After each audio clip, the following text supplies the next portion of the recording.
Live from ABC News 4 in Charleston, this is ABC News 4 at 11. Okay. Guilty verdict. 6 weeks of trial, the eyes of the nation and many around the world heard those words, guilty verdict. Guilty on all counts, and it was a unanimous decision.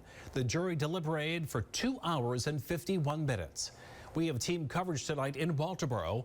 It's where former attorney Alec Murdaugh was convicted of killing his wife Maggie and son Paul. Maggie and Alec were married for 27 years. Paul was 22 when he died. The double murder happened at the family's Carleton County property in June of 2021. Tara Jabor, Floriana Borbid, and Katie Solt are all live for us tonight outside the Carleton County Courthouse. Katie, we're coming to you, but first, let's listen to some of the reaction after the verdict came in.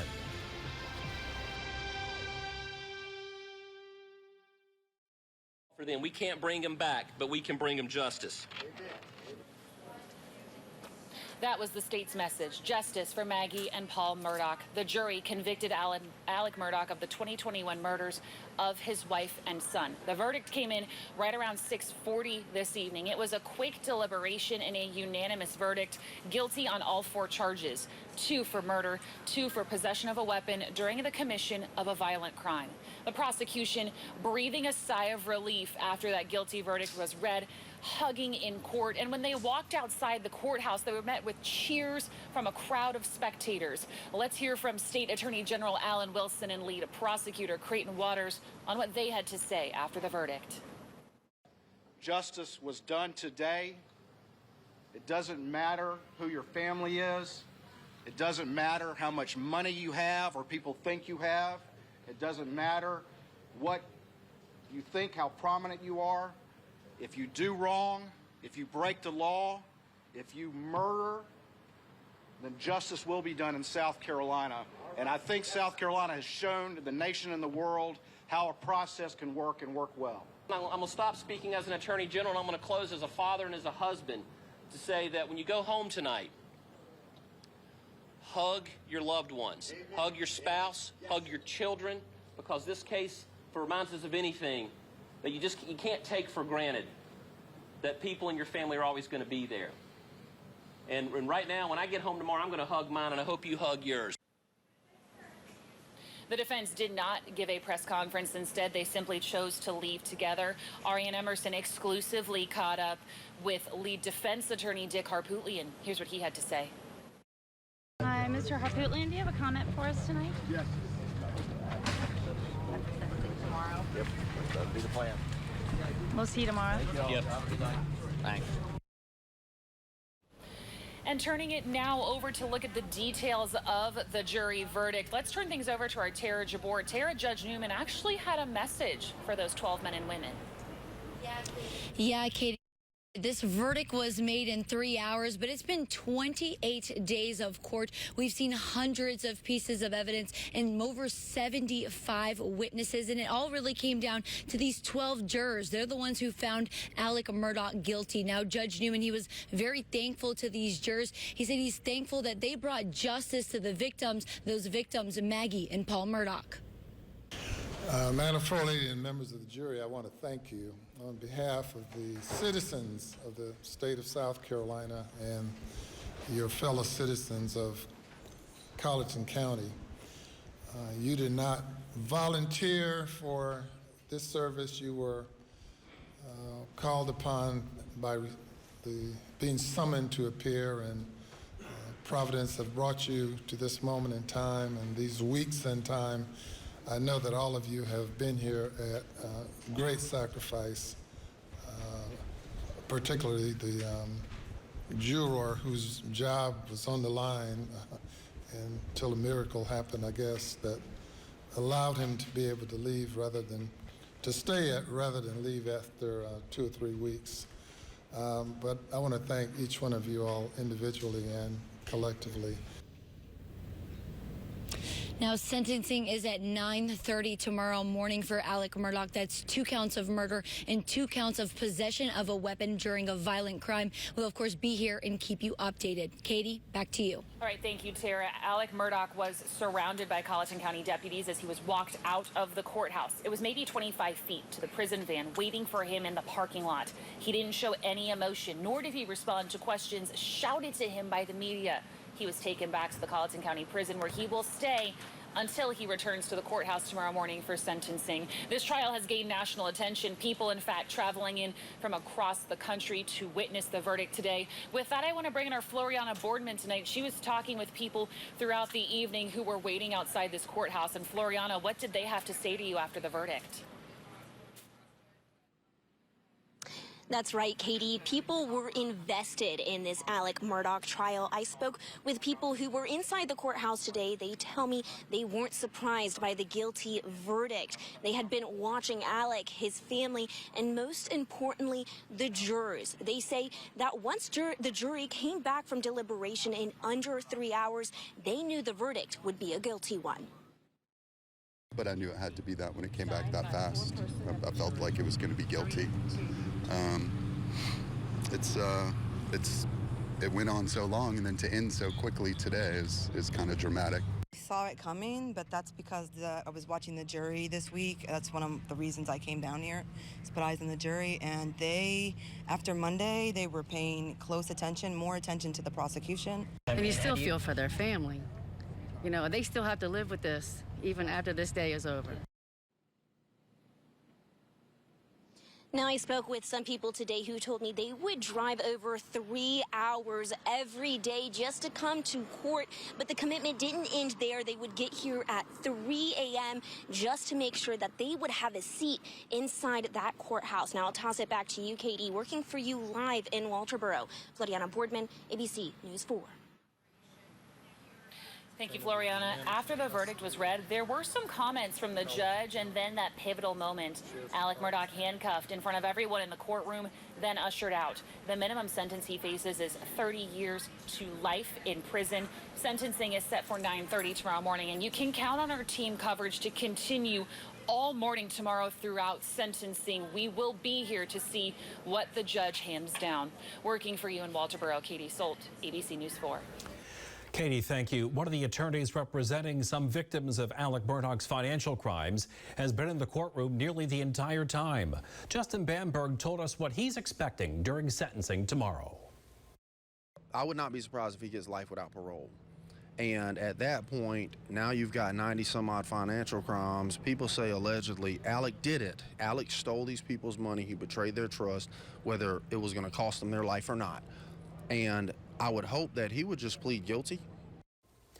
Another attorney of some of Alec Murdaugh's financial victims, Eric Bland, released a statement. He said, quote, "Through the verdict returned by the courageous jury in Colleton County, Alec Murdaugh will drink from the same cup of justice as every other citizen and other convicted murderers. His power, prestige, and money afforded him no special treatment. The people have spoken. Alec's life of lies and deceit ended today. Maggie and Paul are vindicated. Justice prevails." Our team coverage continues. ABC News 4 investigative reporter Ann Emerson sat down with former State Attorney General Charlie Condon. Here's what he had to say about the day in court these past 6 weeks led up to. Welcome back to ABC News 4. I'm Ann Emerson, and I'm here with our exclusive legal analyst, Charlie Condon, South Carolina's former Attorney General. Well, we are on the far side of this verdict right now, and we really have seen the culmination of not just an extraordinary amount of effort, but now we're sort of seeing that extraordinary level of relief on the side of the prosecution. How do you think the prosecutors are feeling tonight? I think they're relieved is a good word, but also I think they're really proud of the work that they did and the results that they obtained, and really they should be. The defense was vigorous, it was well funded, they had the dream team, they had experts flying from outside the country. This was a tough circumstantial evidence case. Many thought, particularly those in my profession, didn't think it would be possible to get a guilty verdict. So here we are, they did. And they did it really very quickly. And, you know, of course, now we're already on, you know, we already know that this was a guilty verdict, but why do you think it was such a extraordinarily difficult case? I mean, we know that there were 99 financial crimes they were trying to get in. Was it the motive that was kind of the sticking point? I think that was a tough part of the case, and you didn't know whether or not the motive evidence would be admissible by Judge Newman. It was, but you couldn't count on that. You also had this, the defense tested this. We know this. They tested the idea of jurors accepting financial crimes or financial problems being a motivation for a father murdering his son and wife. Jurors had a hard time accepting that, which I can certainly understand. And on top of that, of course, the two eyewitnesses to the crime, they're dead. And on top of that, the cell phone evidence and the electronic evidence and the OnStar, that's very, very difficult also to obtain, and also then to produce it in a manner such that it's understandable by the average juror. And they did it. And they had, I mean, as I said, the defense had experts challenging it. They had, let's go through it. They had pathologists challenging it. They had crime scene experts challenging it. Everything was challenged, and their experts were the best in their field. Oh, incredibly credentialed. Right. And just from down the road. I mean, there was one from Georgia too. It wasn't all, you know, they weren't coming in from, you know, there were some ones coming in from Connecticut and places like that, but there were also some that were quite close to here. So it was there was a lot of even matching on some of this, but the prosecution prevailed. Yeah, and also it is true that there were some things that law enforcement and crime scene perhaps should have done better. So they had that going. And actually, in closing argument, Attorney Griffin accused the State Law Enforcement Division of fabricating evidence. So I thought it was a tremendous vindication, really, for the State Law Enforcement Division with this very quick verdict. The jurors obviously didn't believe it or buy it, and also did think that the police work was adequate to convict this defendant. So I say it's a combination of being proud of the work and proud of the message that it sends, that no one's above the law despite their connections, despite their wealth, despite having resources to bring the best, so to speak, against the state of South Carolina's legal team. So they prevailed, and, you know, I think if you step back from this, I do think it's a proud moment, really, for the South Carolina legal system, because despite the flaws that were evident through the proof here, there were some things in the past that perhaps he got away with that he shouldn't have. Really, actually, was very shocking, wasn't it, that he was able to steal that amount of money without having been detected for a long time. Years and years, really. That was very shocking. It was definitely a case that needed to get to where it is right now. And we are going to have so much more on this. Thank you, Charlie, for joining us this evening. Please find our podcast, Unsolved South Carolina, the Murdaugh's Murders, Money, and Mystery. We are going to be doing a daily recap on what happened today, as well as tomorrow. We've got the sentencing, so stay tuned. We have other news to tell you about tonight. Charleston police are on the scene of a shooting in West Ashley. Officers were called to an apartment complex on Carriage Lane between Ashley River Road and Old Town Road. We're told there's one victim. No other information is available. A North Charleston man was arrested in connection to a crash that left 2 people dead.